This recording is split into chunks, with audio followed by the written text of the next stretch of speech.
How to secure Spring Boot applications using managed virtual networks. There are 3 reasons why you should secure Spring Boot applications using managed virtual networks. 1. Isolate Azure Spring Cloud, both apps and service runtime, from the internet. You can place them on your corporate networks, that is, private networks.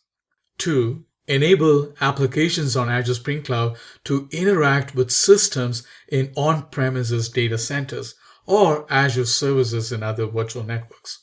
These systems can be database, messaging, directory, FTP, mail systems, and so on.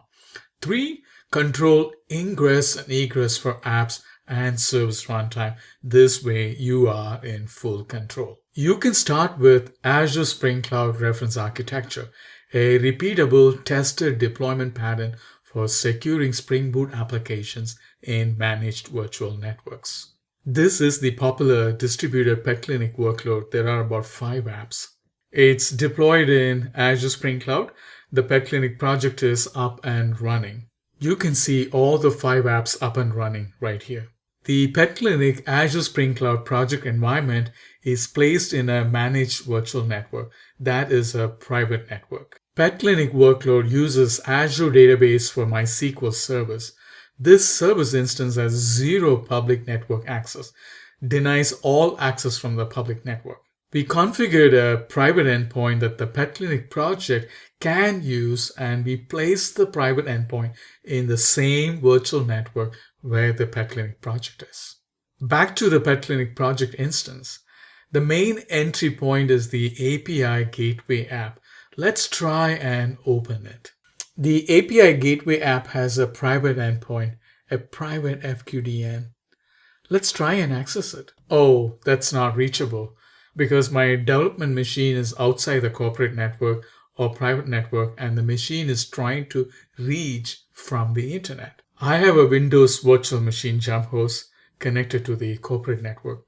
I'm going to try and access from here.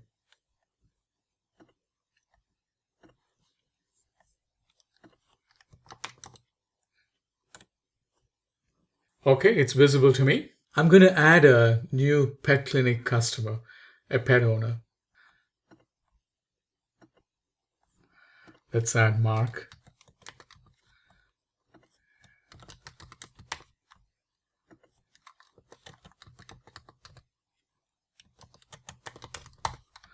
He lives in Chicago. Of course, his number is something like 555-888-1212. There you go. We added it. Mark is added. Here's the MySQL workbench. I'm going to run the query. And there you go. Mark is right here. He's added as the 17th pet owner in Chicago. Let's go back to the Azure portal. I like to expose the pet clinic API gateway endpoint to the internet. I'm going to use an Azure firewall. It is now configured to route any inbound pet clinic calls to an application gateway at 10.0.1.10. Now, this is the underlying application gateway with that same address. And I place the pet clinic's API gateway as an endpoint in the app gateways backend pool. You can see it right here. Back to the firewall, I opened up routes for egress into Azure Spring Cloud, Azure Monitor, and Applications Insights. Now let me open up the Pet Clinic app from the internet.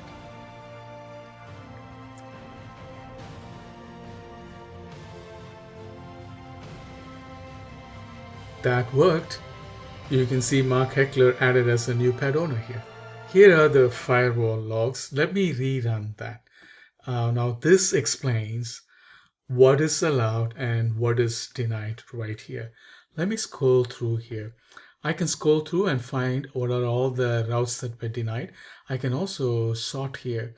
When I sort, you can see that all the traffic that were denied is right here. We isolated the Spring Boot apps and its runtime from the internet, interconnected the apps to on-premises systems and services running in Azure with private endpoints.